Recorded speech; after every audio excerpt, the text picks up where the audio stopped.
अस्सलाम वालेकुम दोस्तों। इंट्रोडक्शन टू GD&T की तीसरी किस्त के साथ आपकी खिदमत में हाजिर हैं।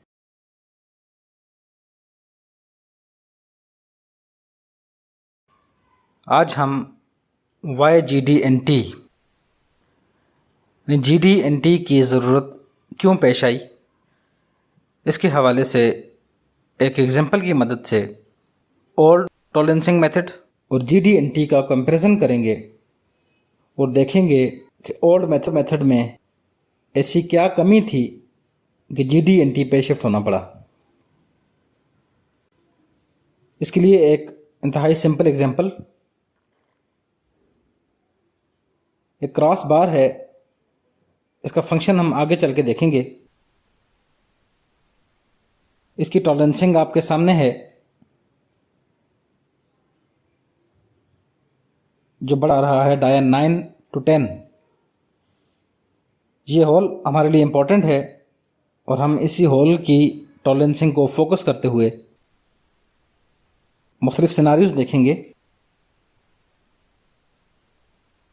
इस होल को एक्स एंड वाई में प्लस माइनस टॉलरेंसिंग के साथ कंट्रोल किया गया है। एक्स में डायमेंशन 20 ± 1 है, जबकि वाई में 15 ± 1 है। तो ये ±1 बनता है एक्स में और ±1 का जोन बनता है वाई में। इस जोन के अंदर इस होल का सेंटर लाई करना चाहिए। जब हम ये ड्राइंग मैन्युफैक्चरिंग के लिए आउट करते हैं तो मैन्युफैक्चरर इस ड्राइंग के मुताबिक पार्ट को बनाता है, और अगर हम ज़रा एग्जेजरेट करें तो मैन्युफैक्चर्ड पार्ट में काफ़ी सारे फ्लॉज होते हैं। कोई भी सरफेस सीधी नहीं होती। एग्जेजरेट करके ये फिगर आपके सामने है कि इसमें मुख्तलिफ सरफेसेस इन एक्यूरेसीज की वजह से कहीं टिल्टेड हैं और कहीं नॉन यूनिफॉर्म हैं, और सरफेसेस में डिफेक्ट अप्स हैं और कहीं डाउन्स हैं। जहाँ पे 90 डिग्रीज दिए गए थे वो 90 डिग्री भी ±1 के अंदर रहते हुए कहीं प्लस साइड पे शिफ्ट हो गया है और कहीं माइनस साइड पे शिफ्ट हो गया है। इस पार्ट को अगर हम ड्राइंग के साथ कंपेयर करें तो कुछ इस तरह की शक्ल आपके सामने आती है, जैसा कि आप यहाँ देख सकते हैं। क्योंकि ड्राइंग्स में तमाम फीचर्स एग्जैक्ट होते हैं, जबकि मैन्युफैक्चर्ड कंपोनेंट्स का कोई भी फीचर एग्जैक्ट नहीं होता। ये एक बेसिक रूल है कि मैन्युफैक्चरिंग कभी भी एग्जैक्ट नहीं हो सकती। इसको ध्यान में रखना चाहिए हमेशा। इसी कॉन्सेप्ट को एक्सटेंड करते हुए हम एक एग्जाम्पल देखेंगे, और उससे पहले हम इस पार्ट का फंक्शन समझने की कोशिश करते हैं।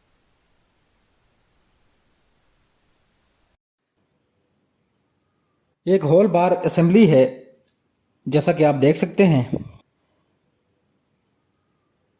ये पार्ट असेंबली में फिट होना है और उसके बाद एक पिन गुजरनी है, और रिक्वायरमेंट ये है कि ये पिन वर्स्ट केस सिनारियो में भी इस होल में से क्लियर पास हो।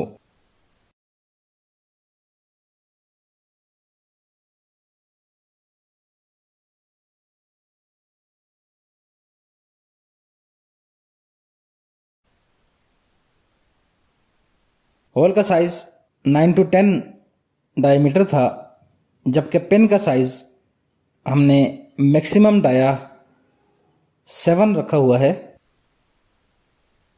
पिन जब अपने मैक्सिमम साइज पे होगी उस वक्त अगर वो क्लियर करेगी तो मिनिमम साइज पे कोई इशू नहीं होगा।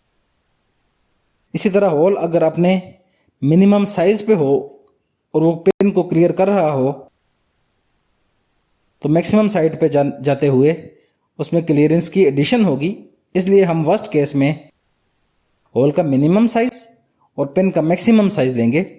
इसी को MMC का कॉन्सेप्ट भी कहते हैं, जो आगे चल के हम डिटेल से देखेंगे। अभी के लिए होल का डाया 9 है मिनिमम और पेन का डाया मैक्सिमम 7 है, तो इस केस में हमारे पास 2 की क्लियरेंस अवेलेबल है। इस 2 को अगर हम प्लस माइनस में कन्वर्ट करें तो हमारे पास प्लस माइनस 1 की टॉलरेंस x में और प्लस माइनस 1 की टॉलरेंस y में अलाउेबल है, जैसा कि आप देख सकते हैं, और यही टॉलरेंस हमने ड्राइंग में भी दी। तो इसका मतलब ये हुआ कि हमारा डिज़ाइन एज पर रिक्वायरमेंट बिल्कुल एक्यूरेट है और डिज़ाइन की हद तक इस पार्ट में कोई इशू नहीं है और डिज़ाइन इज़ गुड। अगर ये पार्ट अपने वर्स्ट केस में बन जाए तो क्या पिन क्लियर होगी? आइए एनिमेशन की मदद से देखते हैं।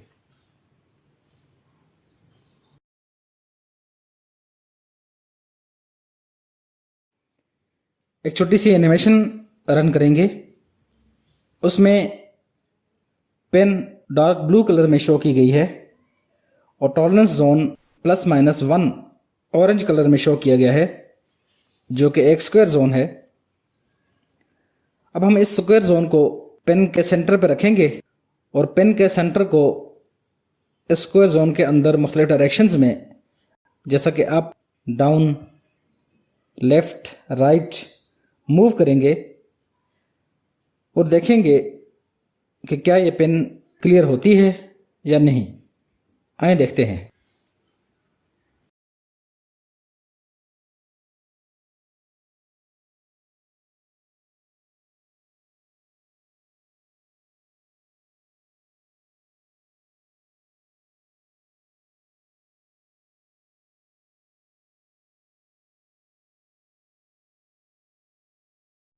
जैसा कि आप देख सकते हैं, पेन को हमने लेफ़्ट साइड पे मूव किया, वो क्लियर है। फिर हमने राइट साइड पे मूव किया, वो क्लियर है। फिर हमने अप मूव किया, वो क्लियर है। और फिर हमने इसको डाउन मूव किया, तो यहाँ भी पेन क्लियर है। अब अगर हम इस पेन को डायगनली मूव करें तो क्या होगा?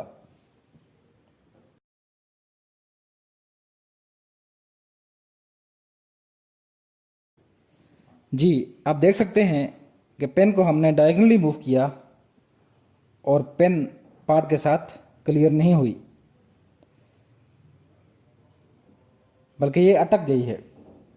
इसी तरह अगर हम इसको डायगनली मुख्तलिफ डायरेक्शंस में मुख्तलिफ एंगल्स के ऊपर मूव करें तो हर डायगनल पे ये पेन अटक जाएगी, स्ट्रक हो जाएगी और ये इस पार्ट में क्लियर नहीं होगी।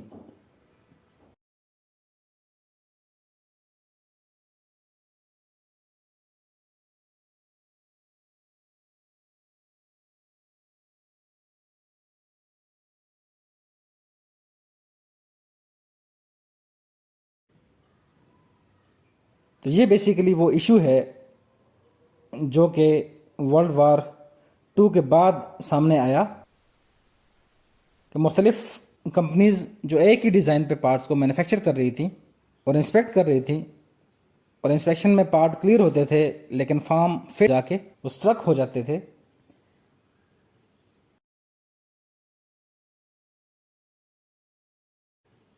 उसकी वजह बेसिकली यहाँ से समझ आ जाती है कि पार्ट को अगर डायगनल में भी उतनी ही टॉलरेंस अलाउ की जाए जितनी वो एक्स एंड वाई में ले रहा है, तो पार्ट क्लियर नहीं होगा, फंक्शन में वो ओके नहीं होगा।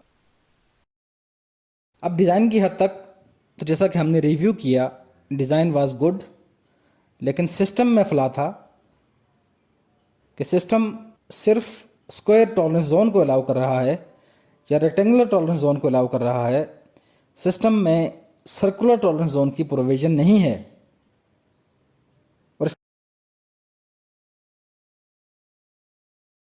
और इसका सलूशन क्या है? इसका सलूशन दो तरह हो सकता है। या तो टॉलरेंसेस को डायगोनल पे शिफ्ट कर दिया जाए, तो उस सूरत में टॉलरेंस कम हो जाएगी अगर हम फिथागोरस का थ्योरम यूज़ करें। जैसा कि आप पता है कि फिथागोरस थ्योरम के मुताबिक hyp square is equal to base square plus perpendicular square. तो hyp is equal to base square plus perpendicular square under the root. अगर हम इस फार्मूले को यूज़ करें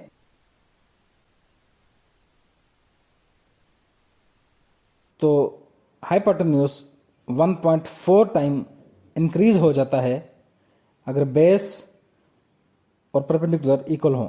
यानी जब बेस की टॉलरेंस, जैसा कि हमने अपने केस में देखा कि x प्लस 1 टॉलरेंस है, इसी तरह y में प्लस माइनस 1 टॉलरेंस है, यानी बेस और परपेंडिकुलर दोनों की टॉलरेंस 1 है, तो हाइप की टॉलरेंस 1.4 होगी। तो इस 1.4 को अगर 1 किया जाए तो फिर जो टोटल टॉलरेंस है, अलाउेबल टॉलरेंस जो होगी वो कम होके 0.7 हो जाएगी। यानी अगर हाइप को हम 1 करें तो प्लस माइनस जो टॉलरेंस हमारे पास बचेगी बेस और परपेंडिकुलर की वैल्यू वो 0.7 होगी।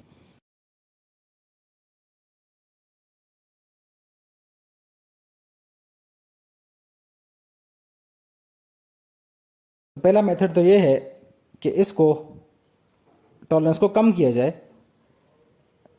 लेकिन टॉलरेंस कम करने से नंबर 1 मैन्युफैक्चरिंग कॉस्ट ऐड हो जाएगी, नंबर 2 इंस्पेक्शन कॉस्ट ऐड हो जाएगी, नंबर 3 मैन्युफैक्चरिंग टाइम ऐड हो जाएगा, और नंबर 4 नॉन रियलिस्टिक टॉलरेंसेस, क्योंकि एनालिसिस अभी भी पॉसिबल नहीं होगा। हमारे पास एक स्क्वायर जोन है, एक रेक्टेंगुलर जोन है जिसकी टॉलरेंसेस मुख्तलिफ डायरेक्शन में मुख्तलिफ हैं, एक्स में, वाई में एंड हाइपोटेन्यूज के अलॉन्ग उसकी मुख्तलिफ टॉलरेंसेस हैं। तो ऐसी असम्बली का एनालिसिस करना बहुत मुश्किल टास्क है। तो इन सब इश्यूज़ को हल करने के लिए अल्टरनेट मेथड है, वो है GD&T। आइए देखते हैं वो क्या है और इस इशू को वो कैसे टैकल करता है। बेसिकली एक राउंड कंपोनेंट के लिए उसका नॉन यूनिफॉर्म जोन यानी स्क्वायर जोन होना एक इशू है। अगर हम जोन को राउंड कर दें तो ये मसला हल हो सकता है। अब जोन को राउंड करने के लिए सिस्टम में कोई प्रोविज़न मौजूद नहीं थी, जिसकी वजह से अल्टरनेट सिस्टम पे शिफ्ट होना पड़ा, और उस अल्टरनेट सिस्टम को ज्योमेट्रिक डायमेंशनिंग एंड टॉलरेंसिंग का नाम दिया गया। इस सिस्टम में सबसे पहले हम प्लस माइनस की टॉलरेंसेस को ख़त्म करके डायमेंशन को बेसिक करते हैं। 20 को बेसिक कर देंगे, इसी तरह 15 को भी बेसिक कर देंगे, यानी बॉक्स डायमेंशन हो जाएंगी। अब इस बॉक्स डायमेंशन पे डायरेक्टली कोई टॉलरेंस नहीं होती, और जैसा कि हम बता चुके हैं कि ज़ीरो टॉलरेंस मैन्युफैक्चरिंग इम्पॉसिबिलिटी है। मैन्युफैक्चरिंग के लिए हमें टॉलरेंसेस लाजमन देनी होती हैं। अब इसकी टॉलरेंस देने के लिए हम एक अलग से बॉक्स लगाते हैं जिसको हम फीचर कंट्रोल फ्रेम कहते हैं। फीचर कंट्रोल फ्रेम में मुख्तलिफ कंपार्टमेंट होते हैं, और पहला कंपार्टमेंट सिंबल के लिए मुख्तस किया गया है। तो यहाँ पे चूँकि लोकेशन की बात हो रही है तो हम ट्रू पोजीशन का सिंबल ऐड करेंगे, और उसके बाद जोन का मॉडिफायर, यानी ये रेक्टेंगुलर जोन अगर हो तो इसको ब्लैंक छोड़ा जाता है, और राउंड जोन के लिए यहाँ डायमीटर का सिंबल ऐड किया जाएगा, और उसके बाद अलाउेबल वैल्यू जो कि क्लियरेंस के बराबर होती है या क्लियरेंस को डिवाइड करके हासिल की जाती है। ये फिक्स्ड फास्टनर या फ्लोटिंग फास्टनर से ये वैल्यूज़ हासिल होती हैं। इनको हम आगे चल के डिटेल से पढ़ेंगे। अभी हम 2 mm की क्लियरेंस को, इस पार्ट को अलाउ करते हैं, तो यहाँ पे टॉलरेंस की वैल्यू 2 हो जाएगी। तो ये हमारा एक स्ट्रक्चर बन जाएगा। अब हम इस स्ट्रक्चर को देखते हुए एक सिंपल एनिमेशन ले लेते हैं और देखते हैं कि इस सूरत में पिन क्लियर होती है या नहीं।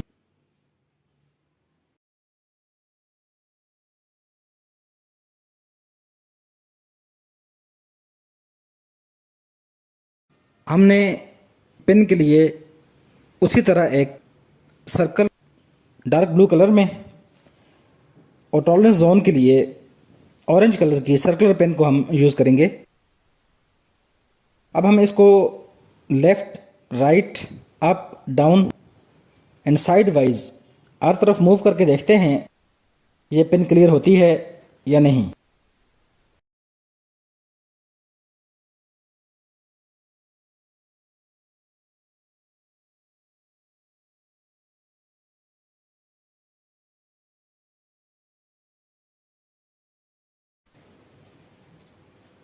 जैसा कि आप देख सकते हैं कि इस एनिमेशन से ये बड़ा वाज़ेह है कि इस सूरत में ये पिन क्लियर है और ये कहीं भी स्ट्रक नहीं होती। तो इससे ये साबित हुआ कि GD&T या ट्रू पोजीशन इस्तेमाल करते हुए पार्ट्स को इंटरचेंजेबल बनाया जा सकता है और पार्ट वर्स्ट केस में हमेशा फॉर्म, फिट एंड फंक्शन को पूरा करेंगे।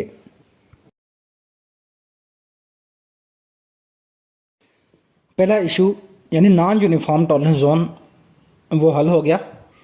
अब दूसरी चीज़ जो हमने देखी थी कि पार्ट की साइड्स या पूरा पार्ट ओवरऑल मैन्युफैक्चरिंग में परफेक्ट नहीं बनता बल्कि उसमें कुछ इरेगुलरिटीज़ होती हैं।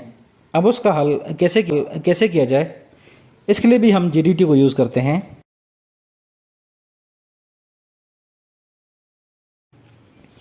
जैसा कि आप देख सकते हैं पार्ट को हमने इम्परफेक्ट शो किया।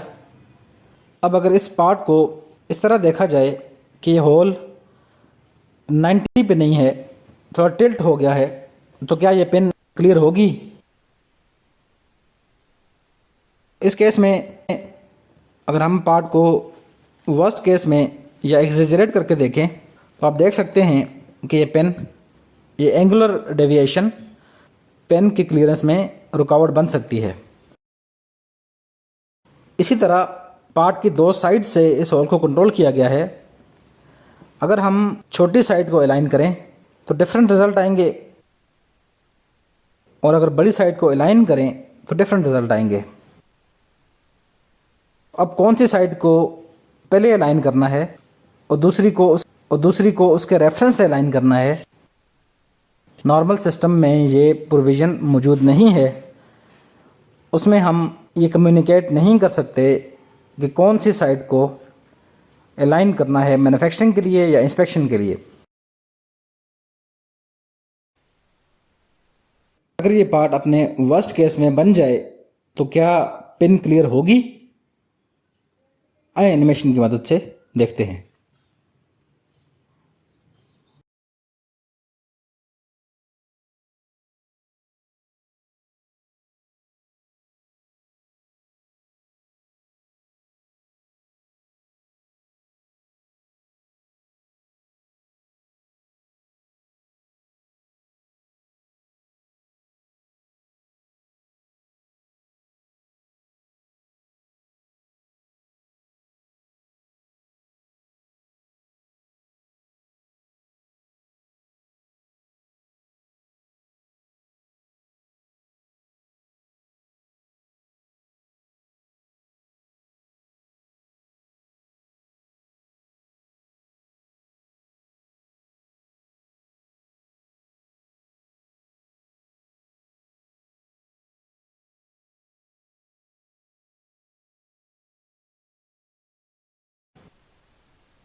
अब कौन सी साइड को पहले अलाइन करना है और दूसरी को उसके रेफरेंस से अलाइन करना है, नॉर्मल सिस्टम में ये प्रोविज़न मौजूद नहीं है। उसमें हम ये कम्युनिकेट नहीं कर सकते कि कौन सी साइड को अलाइन करना है मैन्युफैक्चरिंग के लिए या इंस्पेक्शन के लिए। जबकि GD&T में ये सारी प्रोविज़न मौजूद हैं और उनके लिए हम डेटम स्ट्रक्चर का इस्तेमाल करते हैं या डेटम रेफरेंस फ्रेम का इस्तेमाल करते हैं।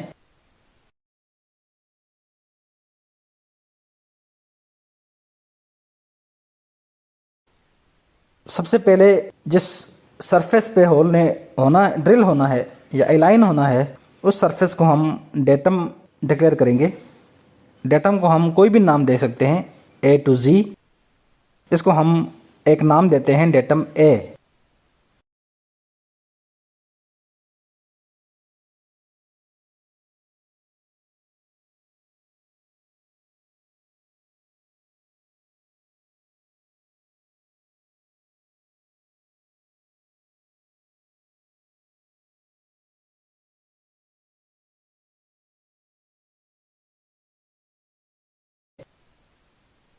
इसी तरह दूसरी जो सरफेस है जो हमारे लिए ज़्यादा इम्पोर्टेंट है, उसको हम डेटम बी का नाम दे देते हैं, और इस केस में लॉन्गर सरफेस को हम डेटम बी कहेंगे।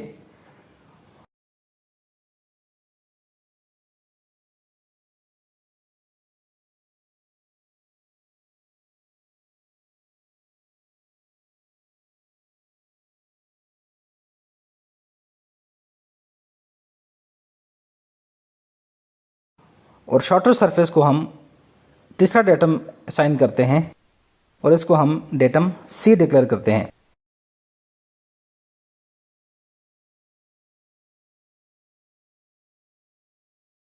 तो हमारे पास एक स्ट्रक्चर बन जाता है जिसको हम डेटम रेफरेंस फ्रेम कहते हैं, और वो ए बी एंड सी से मिलकर बना है। यहाँ पे 3 डिफरेंट कंपार्टमेंट्स हैं। ए को अलग कंपार्टमेंट में लिखना है, बी को अलग कंपार्टमेंट में, और सी को अलग कंपार्टमेंट में। डिटेल हम डेटम के लेक्चर में जाके पढ़ेंगे। अभी के लिए इतना याद रख लें कि ये तरतीब बहुत इम्पॉर्टेंट है, और इस तरतीब का मतलब है पार्ट का सेटअप। अगर हम तरतीब चेंज करेंगे तो पार्ट का सेटअप चेंज हो जाएगा, पार्ट का मैन्युफैक्चरिंग का मेथड चेंज हो जाएगा, पार्ट की इंस्पेक्शन का मेथड चेंज हो जाएगा, और पार्ट को इंटीग्रेट करने के लिए, पार्ट को फिट करने के लिए जो असेंबली मेथड है वो भी चेंज हो जाएगा, और असेंबली की सीक्वेंस भी चेंज हो जाएगी। तो इसलिए इसकी तरतीब का हमेशा ख्याल रखना है कि डेटम अपने प्रॉपर ऑर्डर लिखने हैं। ऑर्डर को चेंज करने से, डेटम का स्ट्रक्चर चेंज करने से पार्ट का फुल फंक्शन चेंज हो जाएगा।